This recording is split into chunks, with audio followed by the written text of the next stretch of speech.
His hands were on my laptop at 3 o'clock in the morning, and when I asked him what he was doing, the smile he gave me was the same sweet smile he'd been giving me for 6 months. That's when I knew everything had been a lie. But I'm getting ahead of myself.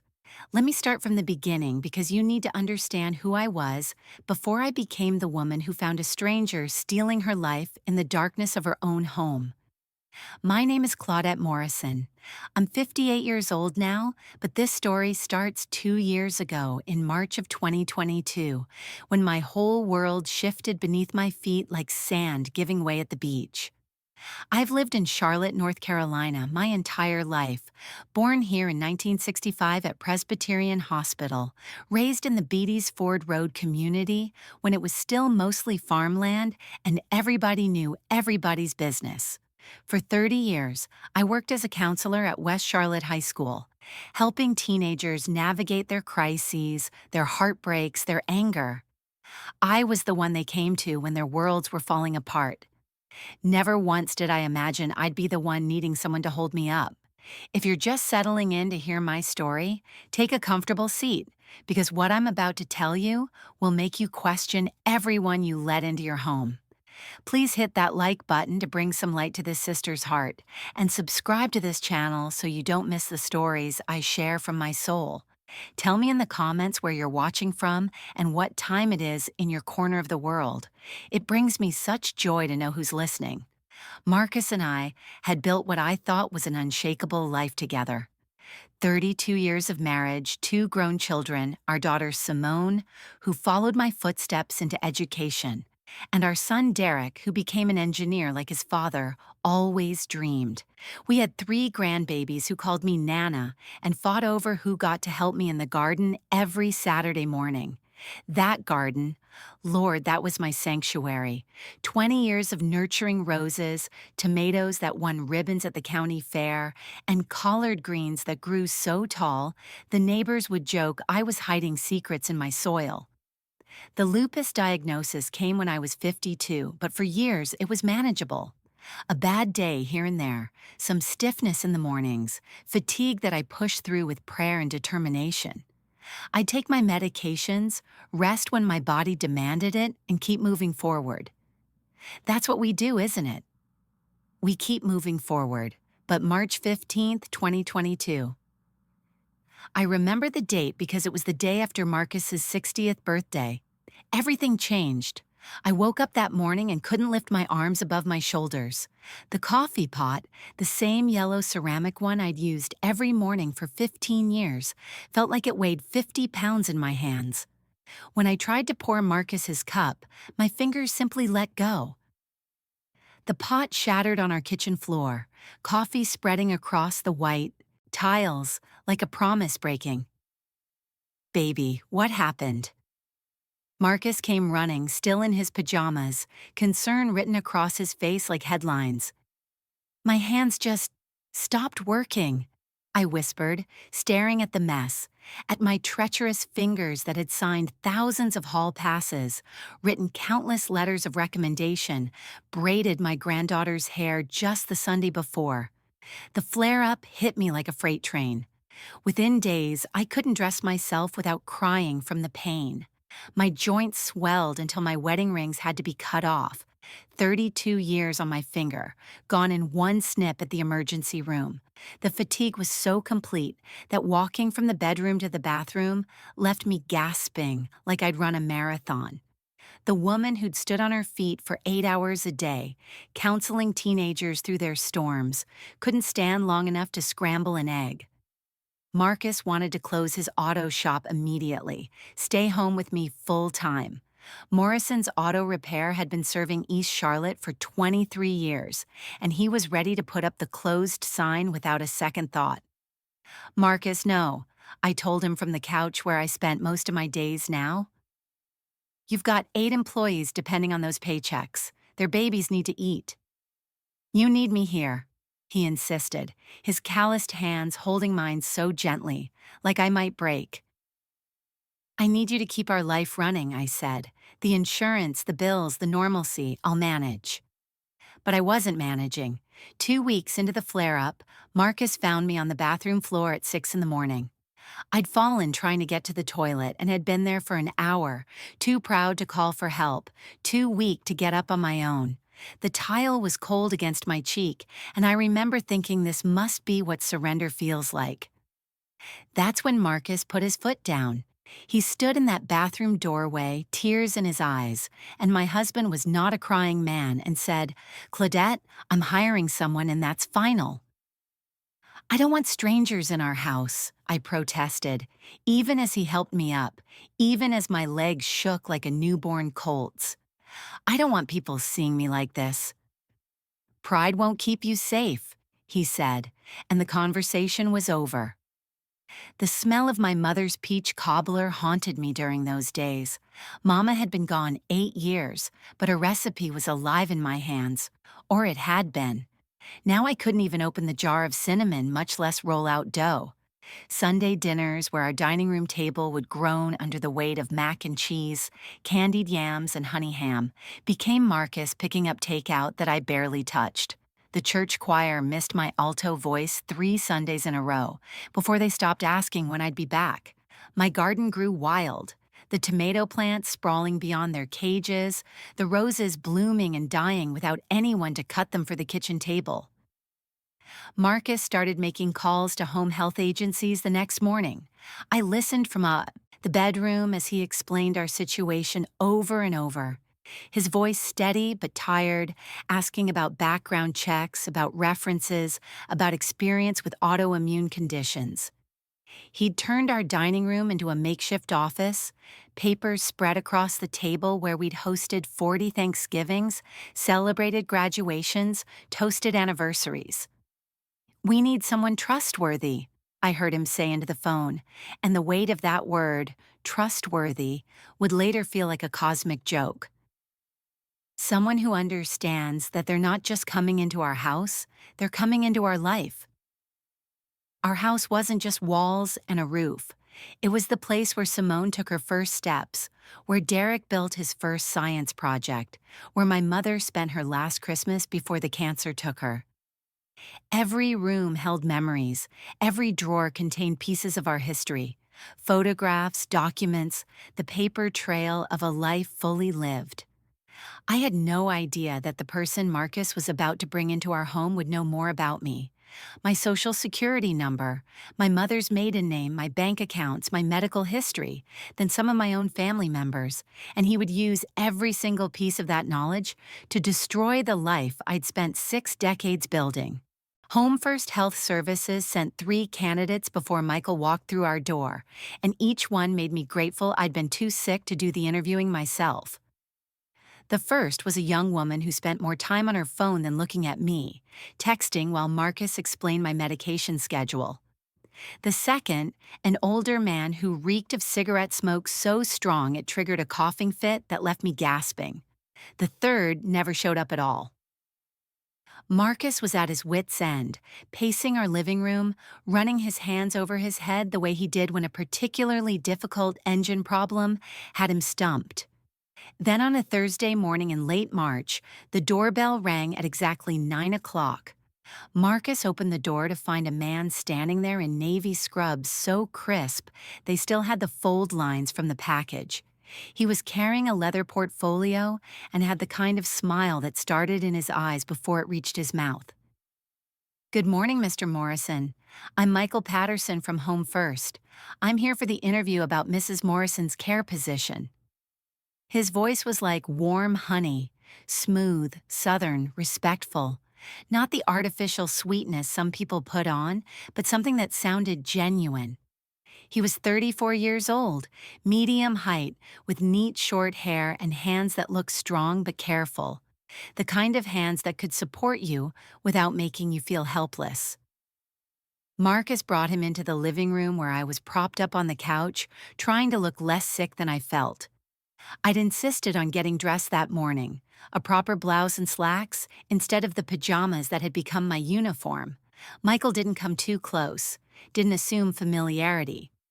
He stood at a respectful distance and waited for Marcus to introduce us. "Mrs. Morrison, it's a pleasure to meet you," he said, and then he did something unexpected. He asked, "May I sit down?" Such a small thing, but after weeks of being treated like my illness had erased my personhood, doctors talking over me to Marcus, nurses moving my body without asking, that simple request for permission made my eyes water. He opened his portfolio and laid out his certifications like a businessman presenting a proposal. CNA license from North Carolina, CPR certification, specialized training in autoimmune care, 3 years at Duke University Hospital, 2 years in home health. His references were impeccable. A minister, a nursing supervisor, and the daughter of his last client, an elderly woman with rheumatoid arthritis who'd passed away naturally 6 months prior. "Tell me about your experience with lupus patients," Marcus said, his arms crossed, playing the protective husband role to perfection. Michael leaned forward slightly. "My grandmother, who raised me, had lupus, diagnosed when I was 15. I watched her struggle, watched her fight, watched her good days and bad days. I learned that lupus isn't just a disease of the body. It attacks your spirit, your independence, your sense of self. The medication is important, yes, but so is maintaining dignity, maintaining hope." He turned to me then, looking directly into my eyes. "Mrs. Morrison, I can't cure your lupus, but I can help you live with it without losing who you are." I felt Marcus's hand find mine on the couch cushion. "When can you start?" my husband asked. Simone and Derek came over that Sunday to meet Michael before he officially started. My daughter, ever the educator, had prepared a list of questions on her iPad like she was conducting a formal interview. Derek was more casual but watchful, the way he assessed structural integrity in buildings, looking for cracks in the foundation. Michael arrived 15 minutes early, wearing khakis and a button-down shirt instead of scrubs. "This is a family meeting, not a medical appointment," he explained. "I respect the difference." Simone grilled him for 40 minutes. His employment history, his training, his philosophy on patient care, his boundaries, his availability. Michael answered everything calmly, thoroughly, never showing irritation at the interrogation. When Simone asked about his personal life, he was open but appropriate. Single, no children, lived in a small apartment in University City, attended Friendship Baptist Church when his schedule allowed. "Why home health?" Derek asked. "With your experience, you could work in a hospital, make more money?" Michael smiled, that warm smile that would become so familiar. "In a hospital, patients are cases. In homes, they're people. I get to know not just their medical history, but their life history. That matters to me." Before he left, he turned to my children. "I want you both to know, your mother's safety and comfort are my priority. You can call me anytime. Check in anytime. This is your mother, your home. I'm just here to help." Derek shook his hand firmly. "He seems solid, Ma." Even Simone seemed satisfied. "His references check out. I called all 3 myself." Michael started the following Monday, April 4th. I remember because it was my mother's birthday. She would have been 82. He arrived at 8 o'clock sharp, carrying a small bag with his supplies and wearing those crisp navy scrubs that would become his signature. "Good morning, Mrs. Morrison. How was your night?" He always asked about my night first, before checking charts or medications. He wanted to know how I felt before he told me what the numbers said. The routine he established was meticulous but flexible. First, vitals, blood pressure, temperature, oxygen levels. Then medications each pill explained, never rushed. Physical therapy exercises that he somehow made feel less like torture and more like progress. "That's beautiful, Mrs. Morrison. Your range of motion is improving, feel that? That's your strength coming back." He prepared lunch, simple, healthy meals that accommodated my dietary restrictions, but still tasted like food instead of medicine. He'd eat his own lunch at our kitchen table, keeping me company, sharing stories about his grandmother, asking about my years as a counselor. "Teenagers must have kept you on your toes." he said one day, laughing as I told him about a student who tried to convince me that Shakespeare was actually a woman. Baby, every day was an adventure, I told him.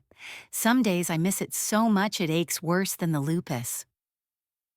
By the third week, I was sharing stories I hadn't told in years. About growing up in Charlotte when the city was smaller, about meeting Marcus at a church picnic when we were both 25, about the miscarriage we had between Simone and Derek that we never talked about anymore. Michael listened with the kind of attention that made you feel heard, truly heard. He brought me small gifts, never anything expensive or inappropriate. A gardening magazine when he noticed me staring out at my neglected roses. A book of crossword puzzles when I mentioned missing the mental stimulation of work. A lavender sachet for my pillow when I complained about trouble sleeping. You pray? He asked one afternoon when the pain was particularly bad, my joints feeling like they were full of ground glass. Every day, I whispered through clenched teeth, "May I pray with you?" And he did, holding my hand gently, his voice soft and sincere. Lord, ease Sister Claudette's pain, restore her body, renew her spirit, remind her that she is fearfully and wonderfully made. Marcus started coming home to find me smiling, engaged, even laughing sometimes. Thank God for Michael, he'd say, kissing my forehead. I don't know what we'd do without him. The neighbors began to notice him too. Mrs. Washington from across the street stopped by with pound cake, staying to chat while Michael helped me eat. Such a nice young man, she said. You're blessed, Claudette. The church ladies called to check in, and I'd tell them about Michael's kindness. He even knows to be quiet during my stories. I'd laugh, referring to my soap opera that came on at 2 o'clock every afternoon. It was in late June when the first red flag appeared. So small, I almost missed it entirely. I was organizing bills online. Marcus had finally convinced me to let him set up automatic payments, but I insisted on reviewing everything myself.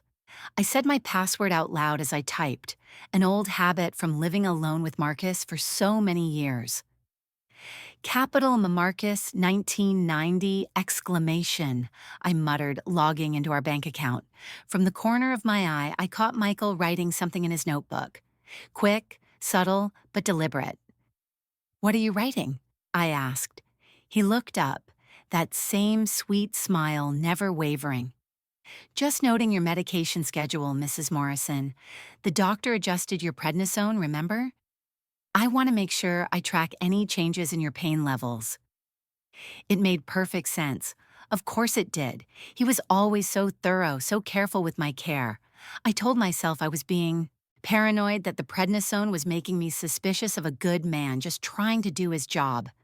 This was Michael, who prayed with me, who brought me magazines, who'd helped me feel human again. Now I want you to think about this.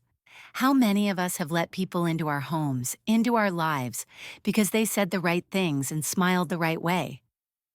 Drop a comment if you've ever had that feeling that something was off, but you ignored it because you wanted to believe the best in somebody.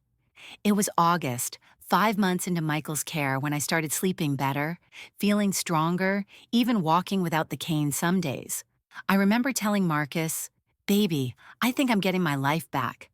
I had no idea that while I was recovering my health, Michael was systematically stealing my entire identity, piece by piece, in ways I wouldn't understand until it was almost too late. September arrived with a break in the Charlotte humidity, and for the first time in 6 months, I could breathe without feeling like my lungs were wrapped in wet cotton. The lupus was finally releasing its grip. I could hold my coffee cup without my fingers cramping. I could walk to the mailbox without Marcus hovering behind me. I could stay awake through an entire episode of my stories without the medication pulling me under. And with that clarity came something else. The ability to notice things I'd been too sick, too grateful, too medicated to see before. It started with the mail. Michael had taken over bringing it in months ago, when walking to the curb felt like climbing Everest. But now, even though I could manage it myself, he insisted on keeping the routine. "No need to trouble yourself, Mrs. Morrison," he'd say, already heading for the door before I could protest. One Tuesday afternoon, I watched from the window as he stood by our mailbox, sorting through the envelopes, not just glancing at them, but studying each one, turning them over, holding them up to the light. When he came back in, I asked for the mail immediately instead of waiting for him to set it on the counter like usual. "Just these few things," he said, handing me 2 pieces of junk mail and a water bill. "That's all. Look like more from here?" He smiled, that warm, honey smile. "Oh, there were some credit card offers. I tossed them in the recycling. Those predatory companies target seniors something awful." The next day, I went to the recycling bin after he left. No credit card offers, nothing at all from yesterday's mail. When I asked him about it the following morning, he didn't miss a beat. "I must have put them in the outside bin by mistake. You know I like to keep things tidy for you." Everything always had an explanation.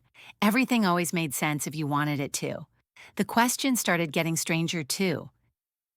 We'd be sitting at lunch, sharing easy conversation about the news or the weather, and suddenly he'd slip in something oddly specific.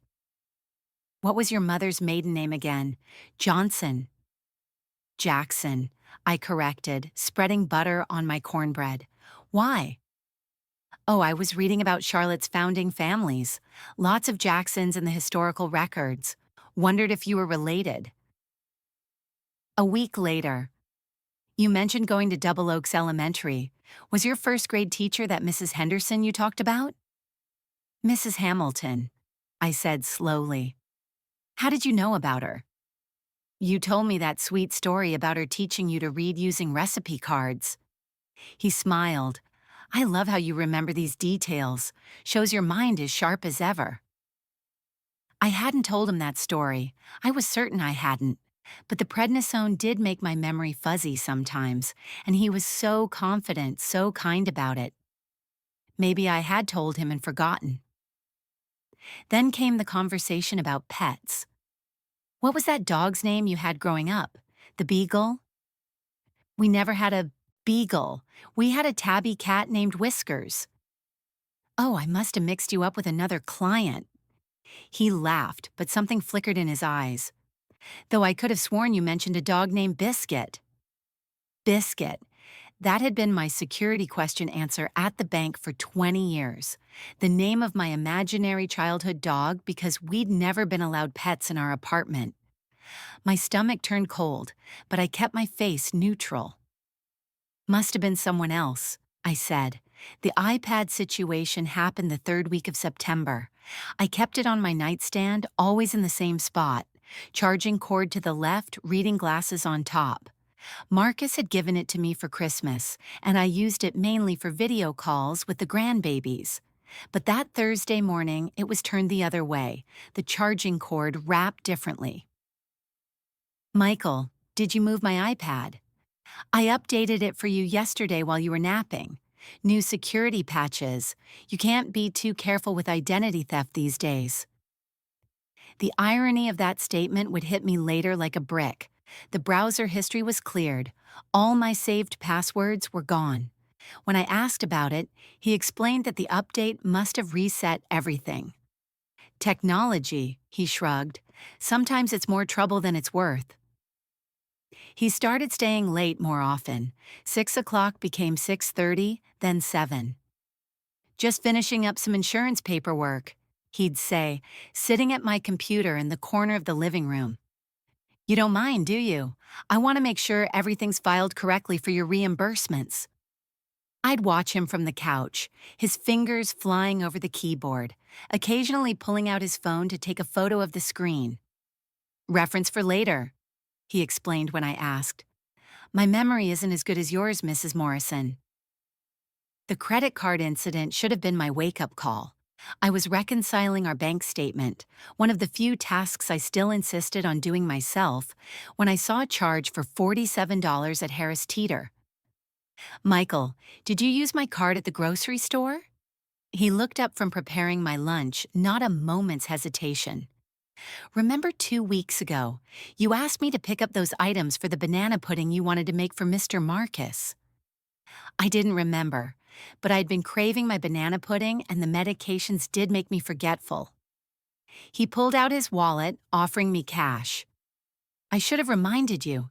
Here, let me pay you back. No, no. I waved him off, feeling foolish. If I asked you to do it, that's fine. The phone call came on a Friday. I was alone for once. Michael was in the bathroom when Capital One called. Mrs. Morrison, we're calling to confirm an address change request on your account. The new address is a P.O. box in Durham. I didn't request any address change, I said, my heart starting to race. Then we'll cancel that immediately. For your security, we're going to send you a new card. Michael appeared in the doorway just as I hung up. Who was that? Capital One. Someone tried to change my address. His face showed perfect concern. These scammers are getting sophisticated. They probably got your information from a data breach. Good thing the bank caught it. Did you want me to check your other accounts? Make sure everything's secure?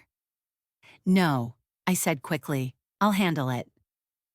Something shifted in his expression, just for a second, like a cloud passing over the sun. Simone came by that Sunday while Michael was at church, or said he was at church. She watched me moving around the kitchen, making her favorite peach tea, and I could feel her eyes tracking every movement. Ma, you're looking better. Feeling better too, baby. Michael's been taking real good care of me. She was quiet for a moment, stirring sugar into her tea. Ma, are you sure about him? What do you mean? Something about him doesn't sit right with me. The way he hovers when we're talking. Last week when I called, I heard him pick up the other line. He was listening to our conversation. The phone's been acting up, I said, but the excuse sounded weak even to me. And his eyes, Ma. When he smiles, it doesn't reach his eyes. Simone, that man has been nothing but kind to me. He prays with me, helps me with my exercises, makes sure I take my medications. I know, Ma, I know. I just thought be careful, okay? Something feels off. I wanted to tell her about the questions, about the mail, about the iPad. But how would that sound? An old woman on heavy medications paranoid about the man who'd given her life back? Instead, I hugged my daughter and promised to be careful. Marcus, bless his heart, saw only what he wanted to see. That man's a godsend, Claudette, he'd say. Look how much better you're doing. Michael's got you walking, laughing, even cooking a little again. Labor Day weekend, Michael asked for his first day off. My cousin's getting married in Raleigh. Would it be all right if I took Monday? Of course, I said, surprised to feel relief at the prospect of a day without him. Enjoy the wedding. That Monday, September 5th, I woke up feeling more like myself than I had in months. Marcus was at the shop. Holiday weekend meant catching up on repairs. The house was mine alone for the first time in 6 months. I made myself tea, settled at the computer, and tried to log into my email. The password didn't work. I tried again, careful with each letter. Nothing. I clicked Forgot Password, but the recovery email that popped up wasn't mine. The phone number for two-factor authentication wasn't mine either. That's when my hands started shaking, not from the lupus, but from a fear I'd never felt before, the fear that I'd invited a thief into my home and called him family. Have you ever ignored your gut feeling because you didn't want to seem judgmental or ungrateful? Sometimes our bodies know before our minds catch up. If this story is resonating with you, let me know in the comments and share this with someone who needs to hear it. You might save them from what I went through.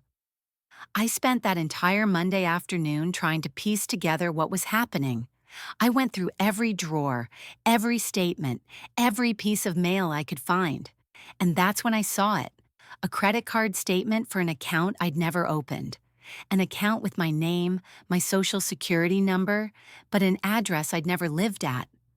The charges went back 3 months, expensive purchases, cash advances, and every single one happened on days when Michael was in my home, with full access to everything I owned. That Monday night, with the fraudulent credit card statement trembling in my hands, I sat at my kitchen table and made a decision that would either save me or destroy what was left of my sanity. The house felt different knowing what Michael had done in it. Every corner where he'd sat, every surface he'd touched, seemed contaminated now. The statement showed charges at Best Buy, Walmart, Target, places I hadn't been to in months. A cash advance for $2,000 dated August 15th, when I'd been in bed with a lupus flare so bad I couldn't open my pill bottles. Another advance on September 1st, and another just 3 days ago. Marcus called at 7:30.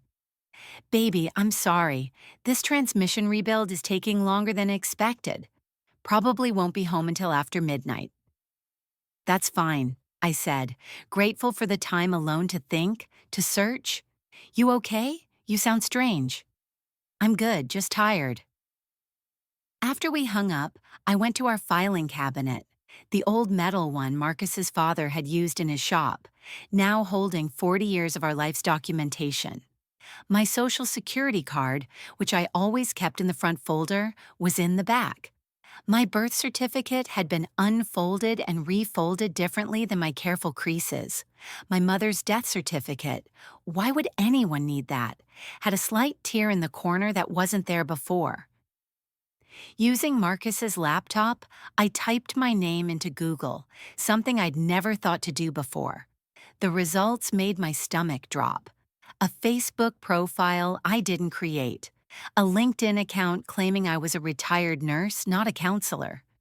An Instagram with no posts, but following hundreds of shopping accounts. Then I searched for loans. First Regional Bank showed an auto loan in my name for $32,000, approved in July. DriveNow Lending had approved me for $18,000 in August. The addresses were all different, P.O. boxes scattered across North Carolina. I logged into my Amazon account, or tried to. The password had been changed. When I requested a reset, the email went to an address I'd never seen. Claudetum1965 @gmail, not my email, but my birth year. My hands shook as I checked our cloud storage, the place where our devices automatically backed up photos. Between pictures of the grandbabies and Marcus's car show from last spring, I found them. Screenshots of my documents, photos of my Medicare card, my Social Security card, my driver's license, even a photo of the sticky note where I'd written my bank PIN when my memory was foggy from the medications. All taken on days when Michael was here, all during hours when he was supposedly caring for me. When Marcus came home at 12:40, exhausted and covered in grease, I showed him everything. Watched his face change from confusion to understanding to rage. "I'm calling the police right now," he said, reaching for his phone. "No." I grabbed his wrist. "Think about it, Marcus. He'll deny everything. Say I gave him permission. Say the medications make me confused. It's our word against his, and he's been building his credibility for 6 months. Then what do you suggest?" "I want to catch him in the act. Document everything he's doing. Then we'll have proof that can't be explained away." Marcus paced our bedroom, hands clenched. "Claudette, this man is dangerous. If he knows you're on to him." "He won't know. I've gotten very good at pretending everything's fine while feeling like I'm dying inside. The lupus taught me that." Tuesday morning, Michael arrived at 8 o'clock sharp, carrying a box of my favorite tea from Amelie's French Bakery. "Good morning, Mrs. Morrison. I thought you might enjoy this. How are you feeling today?" I smiled, the same grateful smile I'd been giving him for months. "Better, thank you. That wedding must have been beautiful." "It was lovely," he said, setting his bag down, pulling out his stethoscope. My cousin was radiant. I watched him work, this man who'd memorized my medication schedule, who knew exactly how I liked my eggs, who'd held my hand through pain so severe I'd begged God to take me. How long had he been planning this? From the very beginning? Michael, I said casually while he prepared my lunch. I've been thinking about organizing all our important papers. Would you mind helping me with that later this week? His eyes lit up. Of course, Mrs. Morrison. It's important to keep everything accessible. Would you like me to scan them too? Create digital copies for safekeeping? That would be wonderful. The mask never slipped, not once. That evening, I told Marcus my plan. We go to bed at 9 like normal. I've set up my old tablet on the bookshelf in the study, the one I used to use for reading. It has a clear view of the desk. I'll set my phone alarm for 2:45. I'm coming down with you. No, stay on the stairs. Let me confront him first. I need to hear what he says when he thinks I'm alone. Marcus didn't like it, but he agreed. At 9 o'clock, we made a show of getting ready for bed. I took my medications in front of Michael, yawning dramatically. These pills just knock me out. I'll sleep like the dead tonight. Rest well, Mrs. Morrison, he said. I'll lock up when I leave. But he didn't leave. At 2:45, my phone vibrated against my ribs where I'd tucked it. I'd barely slept, every nerve wound tight as piano wire. Beside me, Marcus lay still, but I knew he was awake too. I heard it then. The soft click of keyboard keys from downstairs. My body protested as I slipped out of bed. The lupus didn't care about adrenaline or righteous anger. Every joint screamed as I moved barefoot across our bedroom carpet. I pressed record on my phone, slipping it into my robe pocket. The stairs had never seemed longer. Each step was calculated, avoiding the creaky spots I'd learned over decades. Marcus followed at a distance, a shadow in the darkness. Light spilled from under the study door. Through the crack, I could see him clearly. Michael sat at my desk, my laptop open in front of him. Papers spread across the surface. My medical records, insurance documents, bank statements, even the program from my mother's funeral with her maiden name printed clearly. His phone was propped against the computer screen, recording. An external hard drive was connected to my laptop, its small light blinking as files transferred. A notebook beside him showed columns of information, not just mine, but other names, other numbers, other lives he was cataloging. I pushed the door open. Michael, what are you doing? He startled, his head snapping up, but within a second, that familiar smile spread across his face like oil on water. Mrs. Morrison, you scared me. I couldn't sleep, so I thought I'd organize your medical files like you asked. I asked you to help me later this week, not tonight, not at 3 in the morning, and I certainly never asked you to open credit cards in my name. The smile didn't waver, but something shifted in his eyes, like watching a snake realize it's been spotted. I don't know what you mean. The First Regional card, the Drive Now loan, the Amazon account, the PayPal transfers. Should I continue? Silence filled the room like water rising. He leaned back in my chair, and studied me. The mask wasn't just slipping now. He was taking it off deliberately, letting me see what had always been underneath. You can't prove anything, Mrs. Morrison. His voice was different now. No warmth, no honey, just cold calculation. You're sick, on medications that mess with your head. You told me yourself you have memory problems. Who do you think they'll believe? I'll believe the evidence. He laughed then, a sound that made my skin crawl. What evidence? You gave me access to everything. Your passwords, your documents, your life. You trusted me. Hell, you begged me to help you manage your affairs when you were too sick to think straight. Doesn't matter what you never did. It matters what people will believe. A confused elderly woman with lupus, on heavy medications, making wild accusations against her dedicated caregiver? The same caregiver who has documentation of every hour spent caring for her, references from respected members of the community, a spotless record? He stood up slowly, gathering the papers with unhurried movements. You think you're special? He shook his head, almost pitying. You're just another name on a list. Rich, sick, lonely people who let strangers into their homes. You practically beg me to help you. All of you do. All of us? The widow in Greensboro, the veteran in Durham, the professor in Raleigh. You're number 7, Mrs. Morrison, and not even the most profitable. That's when Marcus stepped into the doorway. Get out of my house before I do something I'll regret. Michael looked between us, calculating. Then he laughed again. Good.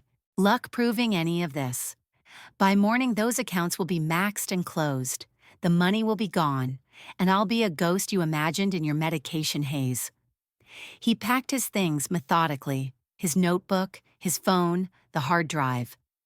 As he passed me, he paused. You were one of the nice ones, Mrs. Morrison. I almost felt bad about it. Almost.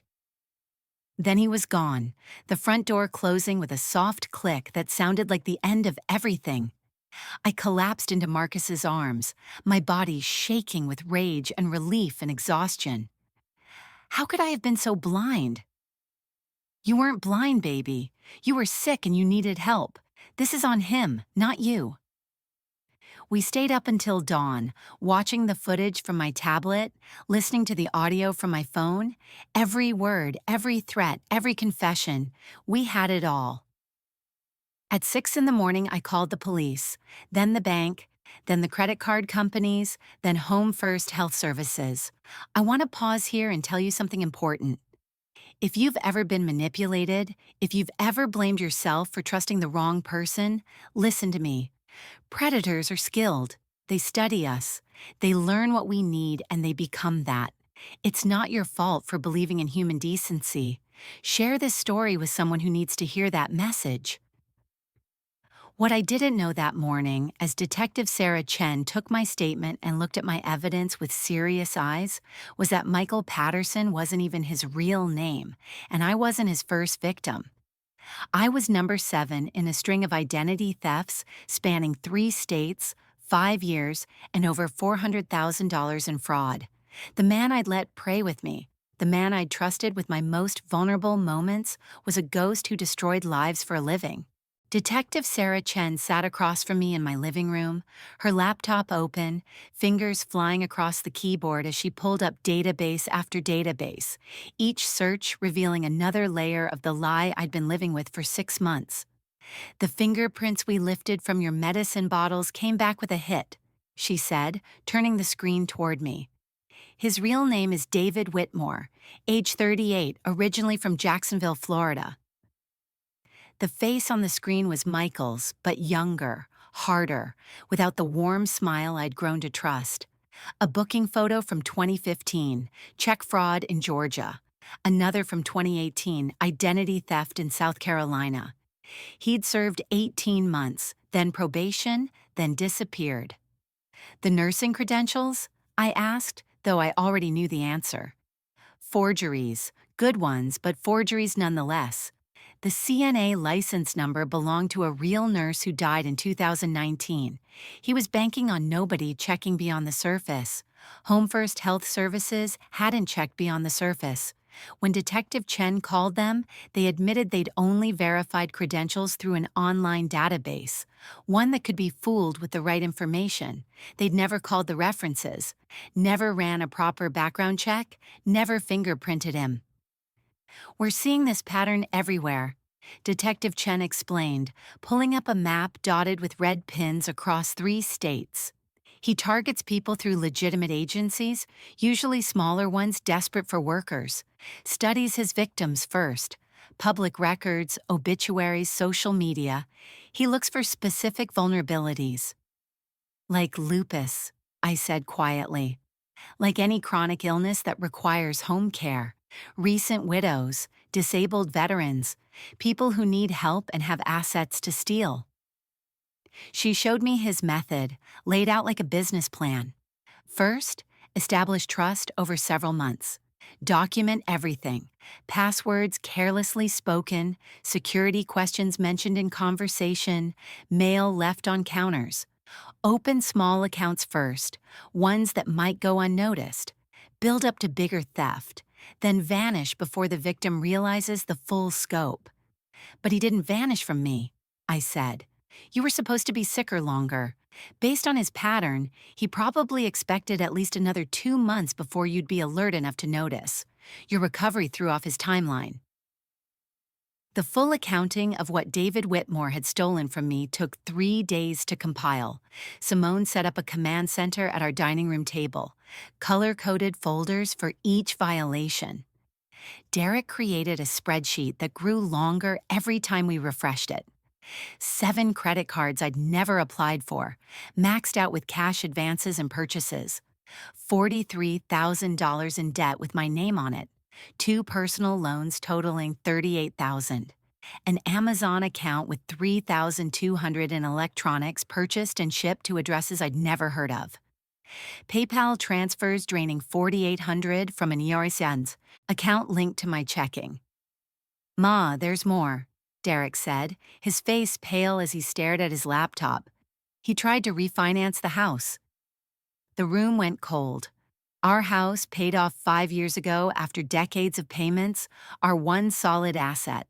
He'd submitted an application for a cash-out refinance of $285,000. Only the timing saved us. The bank had called for verification while I was catching him in the act. Detective Chen discovered something worse during her investigation. My social security number had appeared on dark web marketplaces at least 3 times, sold to other criminals who could use it for years to come. Medical identity theft, too. Prescriptions filled in my name at pharmacies across the state, potentially affecting my insurance, my medical history, my future care. My credit score, built over 40 years of careful payments and responsible choices, had dropped from 740 to 510 in 6 months. I couldn't sleep in my own bed anymore. Every room felt contaminated by his presence. I'd find myself staring at the chair where he used to sit, reading through our text messages, seeing the manipulation clearly now. Every kindness was a calculation. Every prayer we'd shared was reconnaissance. The birthday card he'd given me, such beautiful handwriting, was practice for forging my signature. Was any of it real? I asked Marcus one night, unable to stop myself from crying. When he held my hand during the bad days, when he brought me tea, when he talked about his grandmother. Was any of it true? Marcus held me while I sobbed, but I could feel his own anger radiating like heat. He blamed himself for bringing Michael into our lives, no matter how many times I told him we'd both been fooled. The cleanup process was its own special hell. Hours on the phone with credit agencies, each requiring the same story told again and again. Fraud affidavits notarized and mailed. Police reports filed for every single account. Credit freezes that would make my own legitimate activities harder, but were necessary to prevent more damage. Simone took a week off work to help me navigate it all. She'd hand me the phone for the important parts, then take over when I got too overwhelmed to continue. Yes, my mother is a victim of identity theft. No, she did not open that account. Yes, we have a police report.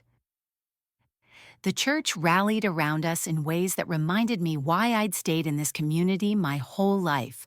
Mrs. Washington organized meal deliveries so I wouldn't have to worry about cooking.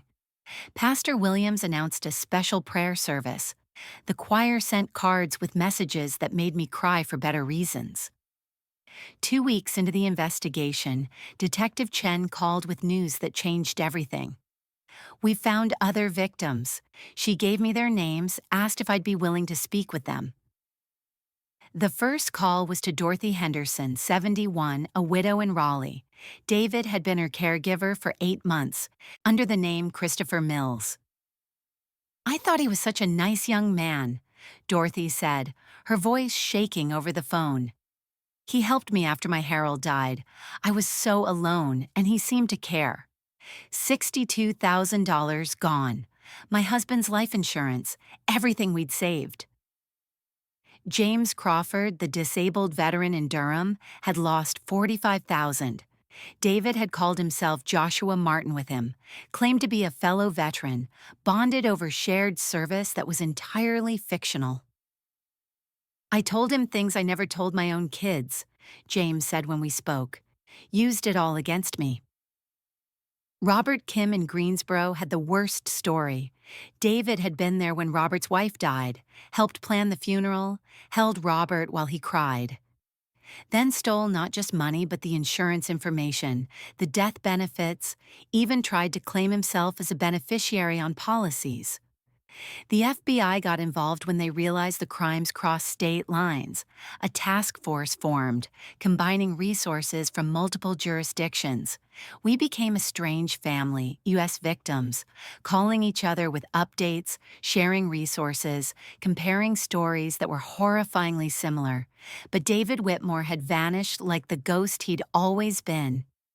Weeks passed. September turned to October. I installed an alarm system, cameras at every door, jumped at every unexpected sound. Marcus started working from home more often, unable to leave me alone. Every unfamiliar car on our street made my heart race. Every wrong number call could be him checking if we were home. I can't fully heal until he's locked up, I told Detective Chen during one of our weekly check-ins. We'll find him, she promised. Men like him always get cocky. They always try again. She was right. On October 23rd, a Sunday morning, my phone rang. Detective Chen's number. We got him. He'd been caught in Winston-Salem, applying to another home health agency under the name Marcus Thompson. The sick irony of him using my husband's first name wasn't lost on me. His new target was a 63-year-old woman recovering from a stroke. But she'd gotten suspicious when he asked too many personal questions too quickly. She'd called the agency, who'd called the police. All the evidence from all the victims makes this an airtight case, Detective Chen said. He's being held without bail. He won't hurt anyone else. I felt relief so intense my knees buckled, then anger that he'd almost succeeded again, then gratitude to the woman who'd been alert enough to stop him. The arraignment was set for November. Federal charges for interstate fraud, state charges for identity theft, forgery, elder abuse. Each victim's evidence stacked on top of the others, creating a mountain of proof that no lawyer could explain away. I learned that there are people in this world who see kindness as weakness, who study vulnerability like a textbook. But I also learned there are more good people than bad. The detective who worked, over time, the other victims who became friends, the family who never left my side. If you've been a victim of fraud or identity theft, please don't suffer in silence. Drop a resource in the comments that helped you. Let's help each other. The prosecutor told me the trial would take 6 months to a year. 6 months to a year of reliving everything, of seeing his face again, of proving what he did to me. But there was something else the prosecutor said that made my blood run cold. Mrs. Morrison, we believe there are more victims we haven't found yet. People who are still being victimized by accounts he opened, who don't even know their identity has been stolen. Would you be willing to go public with your story to warn others? That question terrified me, exposing my private pain to the world, but it also gave me purpose. The courtroom was packed on January 17, 2023, the day David Whitmore would learn his fate and we would speak our truth. I wore my mother's pearl necklace that morning, the one she'd worn to church every Sunday, needing her strength wrapped around my throat. Marcus sat beside me in his best suit, the one from our vow renewal 20 years ago, his hand never leaving mine. Dorothy, James, and Robert filled the row behind us, my fellow survivors, my unexpected family. David's lawyer had come to the prosecutor in December with a deal: plead guilty to state charges, avoid federal trial where he'd face 15 to 20 years. The negotiation felt like another violation, this man who'd stolen our peace bargaining for his future. But the prosecutor explained it meant certainty. No trial delays, no chance of technicalities, no having to testify and relive every detail. 12 years. That's what they agreed on. Eligible for parole in 8. When it came time for victim impact statements, I stood on legs that barely held me, but my voice was steady as steel. You didn't just steal money from me, Mr. Whitmore. You stole my ability to trust, to feel safe in my own home, to believe in human goodness. You took advantage of me when I was at my weakest, when illness had already taken so much. But what you didn't know is that I'm stronger than my illness, stronger than your manipulation, stronger than the fear you tried to leave me with. Dorothy's hand shook as she read her statement. I'm 71 years old, and you made me afraid to answer my own door. You made me suspicious of every kindness. That's what you really stole. My faith in people. James Crawford stood at attention, military bearing intact despite everything. I fought for this country, survived war, came home with scars you can't see. But you made me feel helpless in my own home. That's a special kind of cruelty. David read a prepared statement, blaming addiction, childhood trauma, circumstances beyond his control. Never once did he look at us. Never once did he say the words, "I'm sorry," without qualifiers. Judge Martinez saw through it all. Mr. Whitmore, you systematically targeted the most vulnerable members of our community and exploited them with calculation and cruelty. This court sentences you to 12 years in state prison. The gavel came down like thunder. David was led away in cuffs, orange jumpsuit replacing the stolen respectability he'd worn like armor. He didn't look back. Marcus squeezed my hand. "It's not enough," he whispered. "No," I agreed, "but it's something." The financial recovery took 14 months, 3 months to dispute and close most fraudulent accounts, 6 months for my credit report to show real improvement, 9 months before I could sleep through the night without checking the locks twice, 14 months until my credit score climbed back to 680, not the 740 I'd earned over 40 years, but respectable, recoverable. Home First Health Services settled out of court, the amount confidential, but enough to cover our losses and pay for the therapy I desperately needed. Dr. Patricia Lawson, my therapist, diagnosed me with PTSD from violation trauma. "It's not just about the money," she explained during our third session. "Someone invaded your sanctuary, used your illness against you, turned your kindness into weapon. That leaves scars." We worked through it slowly, the hypervigilance that had me checking every stranger's face, the panic when anyone asked personal questions, the guilt, especially the guilt. Being cautious isn't the same as being closed off. Dr. Lawson taught me. You can have boundaries without walls. The speaking started small. May 2023, the Senior Center on Beatties Ford Road invited me to share my story. 20 people showed up. I taught them the warning signs, the 2 personal questions disguised as conversation, the subtle boundary pushing, the explanations that always made perfect sense. Word spread. Churches called, community centers, the AARP chapter. Each time I spoke, someone would approach me afterward with their own story. A daughter whose father was scammed. A man whose mother's caregiver stole her jewelry. We were everywhere, we victims, hiding in plain sight. State Representative Angela Foster heard about my advocacy. We met for coffee in July, and I showed her the gaps in the system that let David Whitmore become Michael Patterson, become whoever he needed to be. "Help me write a bill," she said. I testified before the state legislature in September, my voice carrying through the chamber. Require real background checks, fingerprints, FBI databases, quarterly audits of agencies, make it harder for predators to hunt. The bill passed in October. Representative Foster called it Claudette's Law off the record. It requires everything I'd asked for and more. Dorothy, James, Robert, and I meet monthly now. We call ourselves the Survivors Club, though it's really just coffee and conversation at my dining room table. We share recovery milestones like medals, Dorothy's credit back to 700, James buying a new truck without fear, Robert dating again, trusting again.